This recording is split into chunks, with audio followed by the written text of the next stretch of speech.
Keraton Kasunanan Surakarta Hadiningrat atau Keraton Solo yang saat ini terjadi dualisme tahta.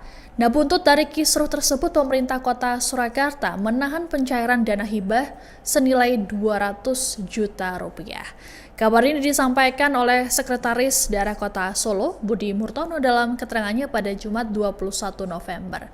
Menurut Budi, perlu ada satu pihak yang mau bertanggung jawab atas dana hibah tersebut. Sebagaimana diketahui bersama bahwa saat ini ada dua versi penerus tata Pakubuwono XIII. Mereka adalah putra tertua, yaitu KGPH Hangabei, dan juga putra bungsunya, KGPAA Hamangkunegoro atau Gusti Purbaya. Keduanya sama-sama sudah mengikrarkan diri sebagai Pakubuwono XIV. Bahkan Gusti Purbaya sudah melakukan jumenengan atau penobatan pada Sabtu 15 November lalu.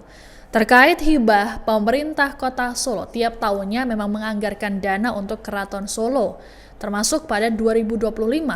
Keraton masih menerima dana hibah dari APBD Kota Solo. Budi memastikan pihaknya masih menganggarkan APBD untuk hibah keraton pada tahun 2026 mendatang. Namun, pencairan masih menunggu kesepakatan internal keraton mengenai siapa yang berhak menerimanya. Adapun selama ini Pakubuwono XIII merupakan pihak yang menerima dana hibah tersebut untuk mendukung kegiatan budaya di keraton. Selain dari pemerintah kota Solo, pemerintah Provinsi Jawa Tengah dan juga pemerintah pusat juga menganggarkan hibah. Budi menegaskan bahwa Pemkot Solo tidak akan ikut campur dalam pengambilan keputusan di keraton dan berharap masalah ini segera selesai.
Penundaan pencairan dana hibah senilai 200 juta rupiah oleh pemerintah kota Solo telah direspons oleh pihak Keraton Kasunanan Surakarta Hadiningrat.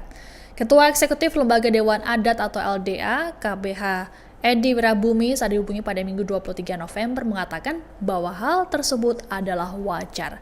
Edi pun menyinggung konflik Raja Kembar yang pernah terjadi pada 2004 silam setelah wafatnya Pakubuwono XII. Menurut Edi, Pemkot Solo tentu bingung dengan adanya dualisme tahta tersebut. Adapun sebelumnya, Wali Kota Solo Respati Ardi juga telah mengomentari kisruh yang terjadi di internal keraton. Respati mengatakan bahwa Pemkot Solo tidak mau ikut campur mengenai masalah ini. Adapun Respati yang turut diundang acara jumenengan atau penobatan Pakubuwono XIV Purbaya memilih tidak datang. Alasannya ada agenda lain yang harus ia hadiri, yakni pendirian universitas di kota Solo.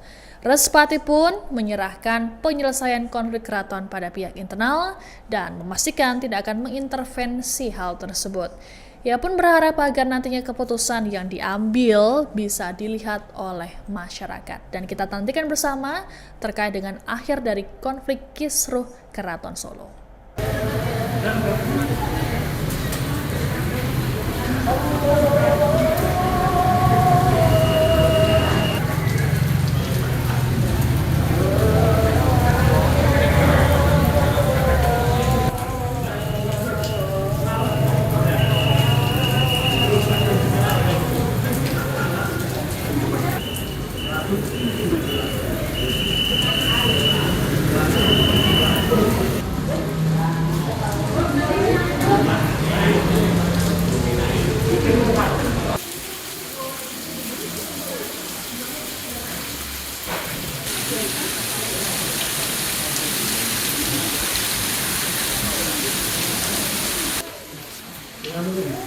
info itu dari wali kota mencoret izin Jumenengan diganti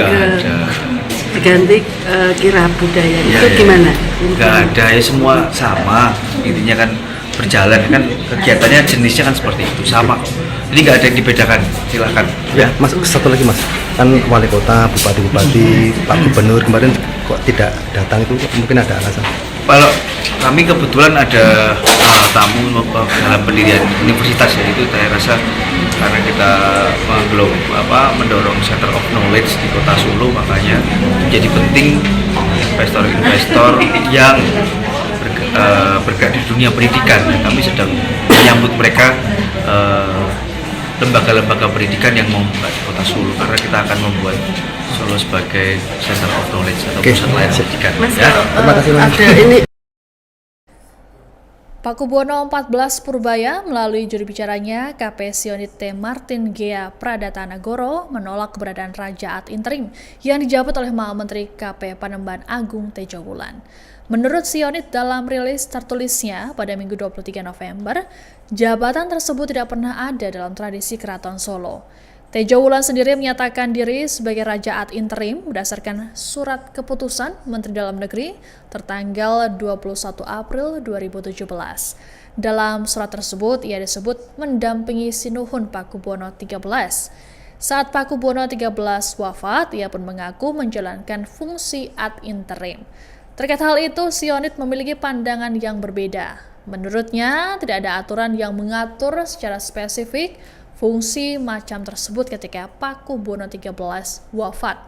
Frasa mendampingi juga menurutnya cukup bermasalah karena hal ini berbeda dengan frasa dalam butir 1.10 Nota Kesepahaman 22 Mei 2012.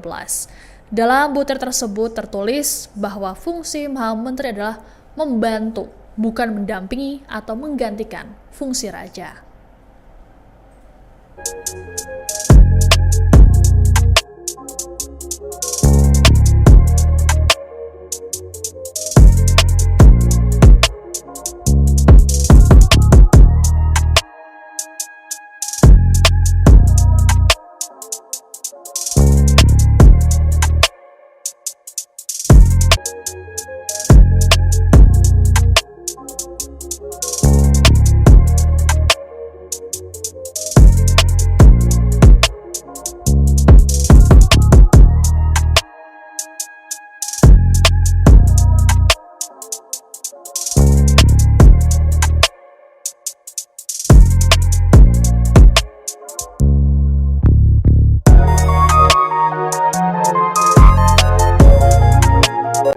Download Tribun X sekarang, menghadirkan lokal menjadi Indonesia.